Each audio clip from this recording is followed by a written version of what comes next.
Festive felicitations, fellow fanatics.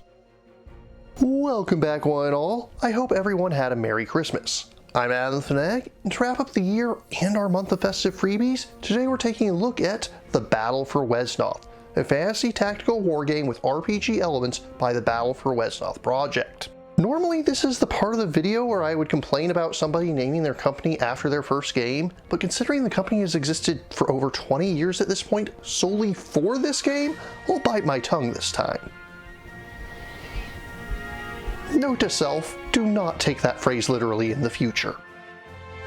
The Battle for Wesnoth has been under constant development for over 20 years at this point, with the first playable release dating back to 2003. Version 1.0 came out a few years later in 2006, and just earlier this month they released a small balance and bug fix patch, bringing the game up to version 1.19.6. To start out, you'll begin by choosing one of 17 campaigns. These vary wildly in both length and difficulty, but thankfully all the campaigns will give you information about both. You can play a brief and easy 4-scenario adventure with The Tale of Two Brothers, or a lengthy and challenging epic with the Son of the Black Eye campaign. There's dozens, if not hundreds, of hours of content if you intend to play through them all, with over 200 official scenarios between all the campaigns. And that's not even getting into multiplayer, the scenario editor, and the plethora of fan-made campaigns you can download as well. There are 6 playable factions in Wesnoth, each of which has a number of different races they can recruit from, including typical fantasy mainstays of humans, elves, dwarves, orcs, and undead, and also some slightly less common sorts such as merfolk and drakes.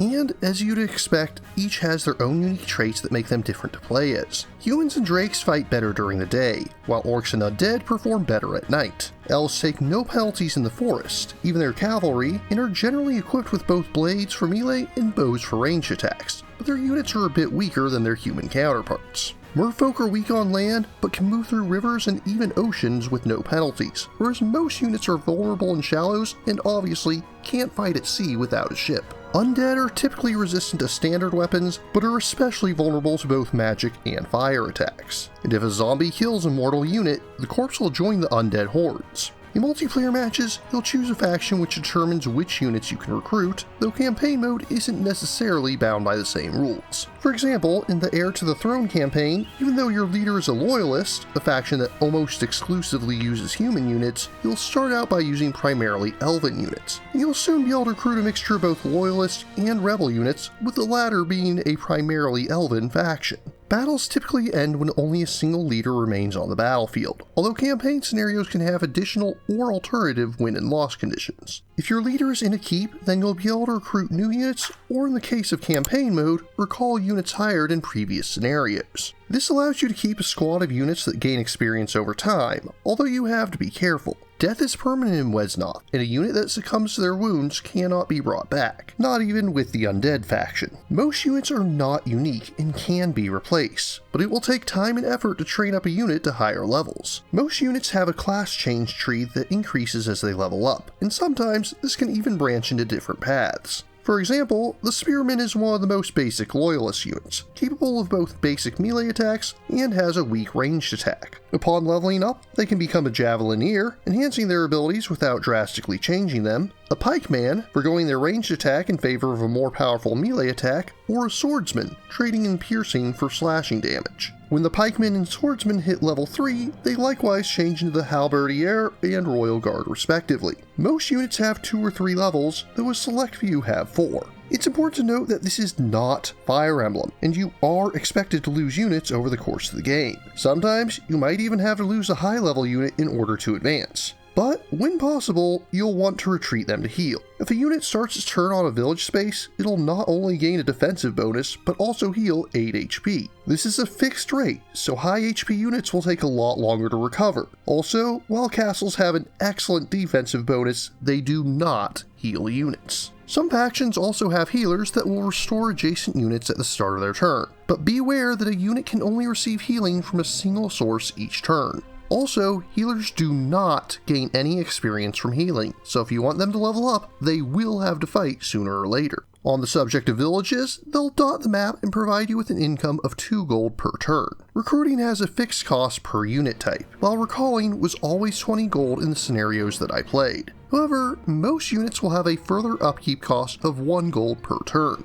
This never applies to your leader, and sometimes units will have the loyal trait, which negates their upkeep cost. In campaign mode, you'll generally carry over a portion of your leftover gold to the next scenario. Now this may make you wonder why you wouldn't just stall until the last turn to end the scenario, but to counter this, you're rewarded with bonus gold for ending a scenario early. Presentation-wise, the game isn't bad. Nothing amazing, but the sprites are detailed well enough, and the official campaigns often have still scenes to accent them. Battle animations are fairly lacking, but they are at least pretty clear. Story-wise, all campaigns are connected in the sense that they're part of a single continuity, but they often take place in vastly different times and places, and don't necessarily directly intersect with one another. The game does have an option to play them chronologically rather than by the default setting, which lists them with easy campaigns first and harder ones last.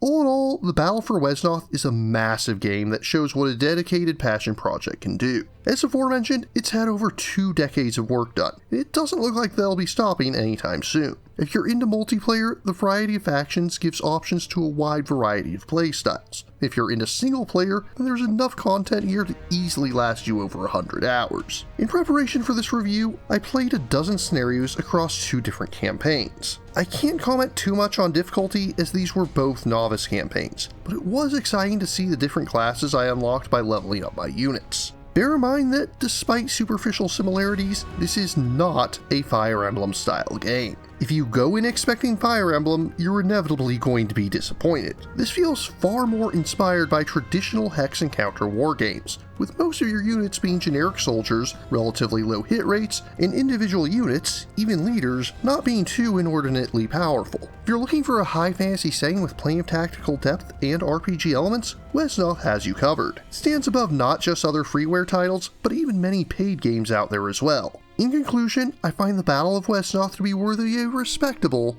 8.8 out of 10. The Battle for Wesnoth is currently available for free download for PC either as a standalone game or through the Steam client. If you're interested in playing or learning more, links are included in the description. But what about you? What do you think of the Battle for Wesnoth? What tactical RPGs do you enjoy?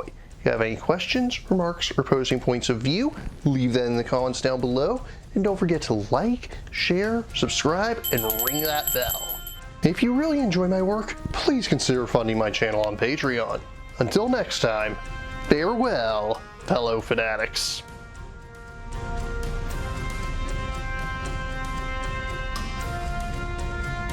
Thank you again for watching. I have plenty more to share with you if you're interested. You can click up here above my head to subscribe to my channel. You can click over here on my monitor to see the most recent video that I've worked on. Or if you prefer, you can click up here to open this mysterious vault and see what video that the YouTube algorithm has picked just for you.